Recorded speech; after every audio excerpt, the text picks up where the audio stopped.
Hey, I just want to say thanks for tuning in to watch this video. This is a very special presentation that breaks down two perspectives in the industry that I feel like needs to be highly considered, and one of them is more important than the other.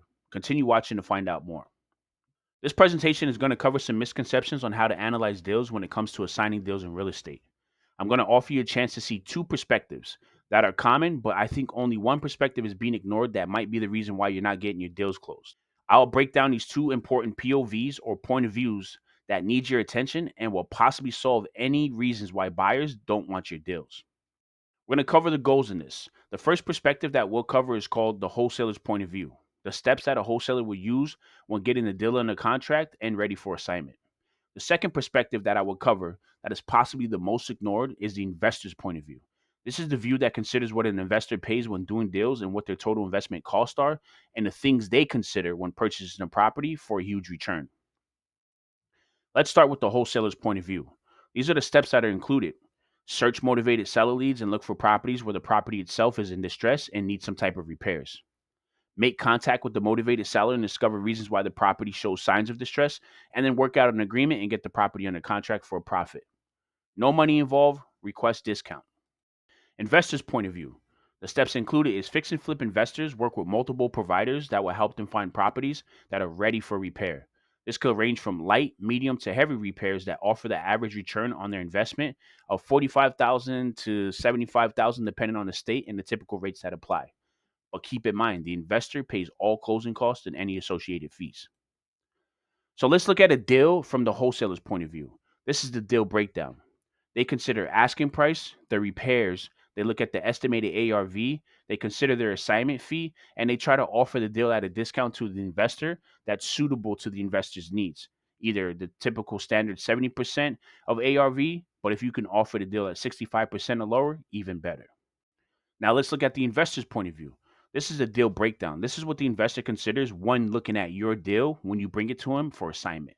He's looking at asking price, he's looking at repairs, he's also looking at closing costs, origination fees, because if he's borrowing from a private money lender, a traditional bank, or he's just borrowing cash from a friend or whatever, yeah, they're going to charge him interest on that. So he has to consider that too. And plus the EMD that he submits before he even gets his full funding approved.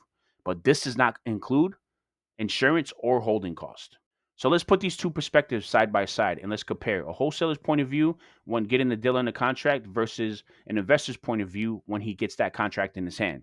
So a wholesaler's point of view perspective is there's the asking price, there's the repairs, there's the estimated ARV, there's the assignment fee, and then there's the deal being offered at what percentage of the ARV.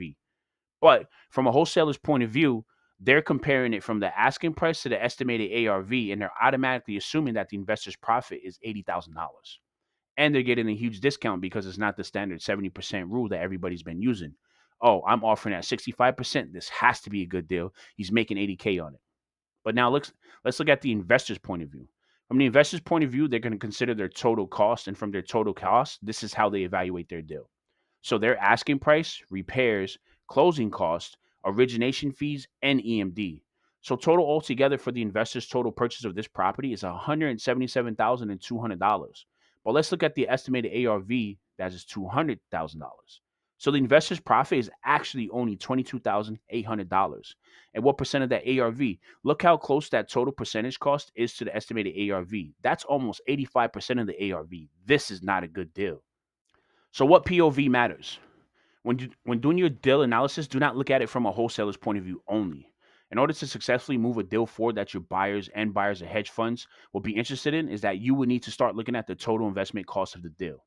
You will need to consider the investor's point of view, as this will improve your offers to your sellers while helping you gain a clear insight into helping you get better at acquisitions and analyzing deals that make sense. Remember, not every deal is going to be a deal, and that's okay. Unless the seller is willing to take a huge discount for a quick closing, move on to the next deal. Let's analyze a couple things here. The wholesaler's point of view will only help you find deals that match your buyer's list when searching for, and is only good for understanding comps, market analysis, and marketing skills. The investor's point of view will help you establish the total cost of the investment and offer a deeper insight into what your buyer sees when you bring them a deal. And remember, the numbers never lie. But having both perspectives in combination and not just having one or the other will definitely help you out more than you believe. The market is oversaturated with bad deals, daisy chains that waste time and money and overall create bad impressions when first getting started in real estate as a beginner investor.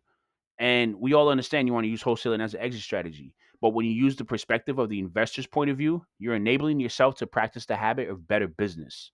This will help you with your recognition, your brand, and help you develop stronger connections that in the end will help you get more deals and make more money in real estate on a consistent basis. If you found any of the information useful and would like to join my partnership program to help you close more deals, you'll get instant access to all of our partnership benefits, resources, tools, and software that will help you find deals, analyze those deals properly, connect those deals to vetted and qualified buyers, and get you started in the right direction. Join now by using the provided link in the post, video, or comment section and get started on the right path by joining my partnership program. Thanks for watching. Catch you next time.